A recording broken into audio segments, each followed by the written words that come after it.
Now we'll see how to make money on Upwork. So there are certain things that you have to consider when you pick up a job, and those are like the first one is a small job versus a big job. So there are jobs that are for a stipulated time period, like say there is just one job that is to be done, and then that's over with. Or there are jobs which are ongoing projects, like once you're on board, and based on your performance, they'll make you do the job for a longer period, say a period of over 6 months or more than 6 months. And there are small jobs that are like a one-time job, like maybe a few data entry or something like that, in which you just have to do a job once. Or logo designing can be another example for that, because you'll be designing one logo for that client. That's it. But there are jobs like say a complete campaign setup and campaign strategist. Being a campaign strategist for someone is a long-term job opening, because you will be the one solely responsible for the campaign, and you'll have to run it for a longer duration, as long as the client wants it.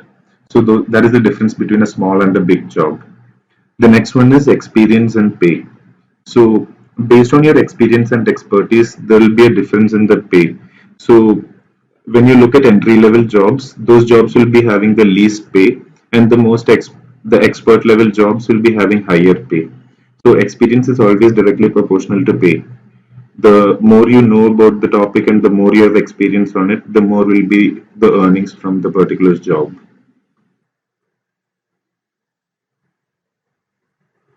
The difference between pay and earnings is that the pay will be the budget that the client has allocated for the particular job that you're taking up, and the earnings is what you get in your hand. So when you look, if you remember in the setup when we were setting up the account, you saw that the Upwork, so you saw the Upwork fees there, which was 20 percentage. So in that case, when you are doing a job of $100, the Upwork fee would be $20. So that is 20 percentage of what you're earning. And when the billing goes above $500, it will reduce the amount to 10 percentage. So paying off initially is a good idea, because you can't trust a client the first time you meet him. So it's good to always pay off the Upwork fee.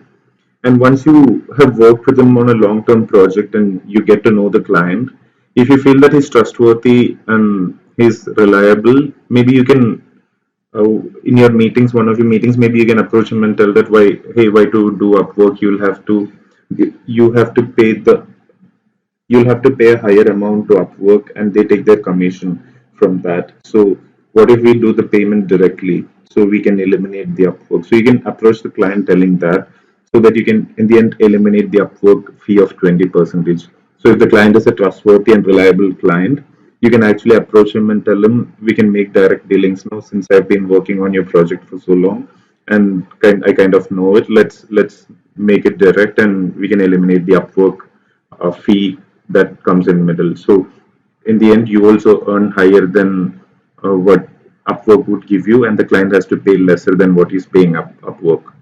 Milestone can be explained as the percentage of work that you're done with.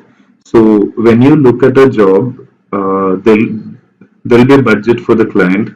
So the entire budget won't be given to you initially, and you don't have to wait till the completion of the project to get your pay. So as you complete so much percentage of the job, you'll get so much percentage of the pay. So if it's $100 project and you have completed 50 percentage, they'll give you 50 percentage of the pay. So that 50 percentage is called a milestone. To what point have you reached in the entire project?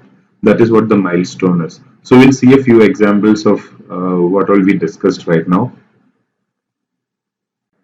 So you can see that there are different jobs in my feed. So I'll show you what all we discussed in this particular slide. So I've taken the first ad that has come up. So you can see when you go down to the details,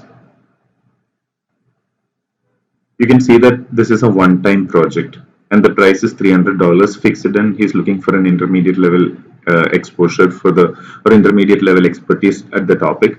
So you can see that this is a one-time project. So once it is done, you're done with it. The $300 is paid, and that's it. It's over. You can see that the job is going to run for 2 months at least.